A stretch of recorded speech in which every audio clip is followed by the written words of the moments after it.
আসসালামু আলাইকুম। আজকে আমরা আলোচনা করব অক্সোফালিন 200 ট্যাবলেট নিয়ে। এটা প্রস্তুতকারক হেলথ কেয়ার ফার্মাসিউটিক্যালস লিমিটেড। এটা জেনেরিক নেম ডক্সোফাইলিন 200 মিলিগ্রাম।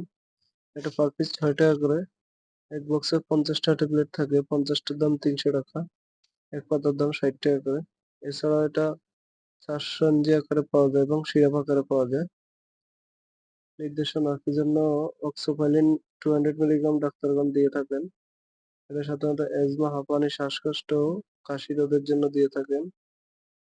এছাড়াও bronchial asthma, bronchospasm, chronic obstructive pulmonary disease, spastic bronchial উপাদান সহ ফুসফুসের রোগ।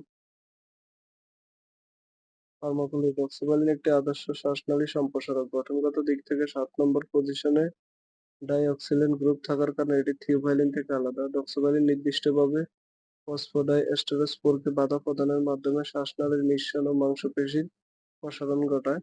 থিওফাইলিন থেকে আলাদা হওয়ার কারণে ডক্সোভালিন এডিনোসিন A1 এবং A2 রিসেপ্টরের প্রতি আকর্ষণ অপেক্ষাকৃত কম, তাই এটি অনেক নিরাপদ। ডক্সোভালিন প্লাটিলেট অ্যাক্টিভেটিং ফ্যাক্টর PF এবং লিকেটিন উৎপাদনে বাধা প্রদান করে। মাত্রা ও সেবন বিধি ডক্সোভালিন 200 মিলিগ্রাম ডাক্তারগণ দৈনিক 2 বার দিয়ে থাকেন, সকালে একবার, রাতে একবার। এছাড়াও চিকিৎসকের পরামর্শ অনুযায়ী সেব্য।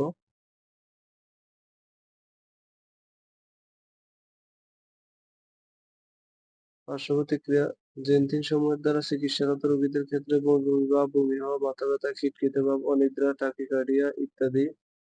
গর্ভাবস্থায় স্তন্যদানকালে ব্যবহার পানিতে দেখা গেছে যে মায়ের গর্ভে ও জন্মের পর শিশুর বৃদ্ধিতে ডক্সোভাইলিন বাধা প্রদান করে না। যেহেতু গর্ভকালীন সময়ে এর ব্যবহার সীমিত অভিজ্ঞতা রয়েছে, শুধুমাত্র একান্ত প্রয়োজন হলে ডক্সোভাইলিন গর্ভবতী মহিলাদের দেওয়া যেতে পারে।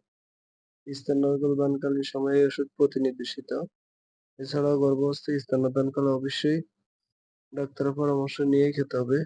নিজে নিজে ভিডিও দেখে কোনো ওষুধ খাবেন না।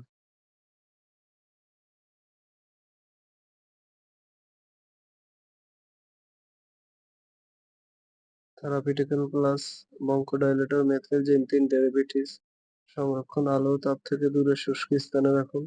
শিশুদের নাগালের বাইরে রাখুন। এছাড়াও যে কোনো মেডিসিন খাবার পূর্বে অবশ্যই ডাক্তারের পরামর্শ নিয়ে খাবেন। নিজে নিজে ভিডিও দেখে কোনো ওষুধ খাবেন না। ধন্যবাদ।